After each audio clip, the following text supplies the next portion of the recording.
মুহূৰ্তত ৰাজ্যবাসীৰ বাবে ঘোষণা কৰিছে 21টা বৃহৎ উপহাৰ।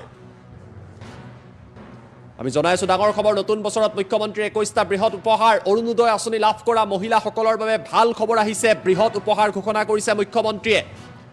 প্ৰতিগৰাকী অৰুণোদয় আঁচনিৰ মহিলা হিতাধিকাৰীয়ে 8,000 টকা লাভ কৰিব। ডাঙৰ খবৰ, 8,000 টকা। ফেব্ৰুৱাৰী মাহৰ 20 তাৰিখে 8,000 টকা আপোনালোকৰ একাউণ্টত পাব। বহাগ বিহুৰ পূৰ্বে লাখ লাখ মহিলাই অৰুণোদয় আঁচনিৰ হিতাধিকাৰীয়ে সুবিধা লাভ কৰিব। 8,000 টকা চৰকাৰে তেওঁলোকক প্ৰদান কৰিব। ইফালে আজিৰে পৰা 100 টকাতেই লাভ কৰিব চেনি, দাইল আৰু নিমখ। ইয়াৰ পূৰ্বে 117 টকা হৈ আছিলে, আজিৰে পৰা চেষ্টা কৰিছো। ফেব্ৰুৱাৰী মাহৰ 20 তাৰিখে অসমৰ প্ৰতিগৰাকী অৰুণোদয় হিতাধিকাৰীক বিহুৰ উপহাৰ হিচাপে আমি আগতীয়াকৈ 8,000 টকা দিম।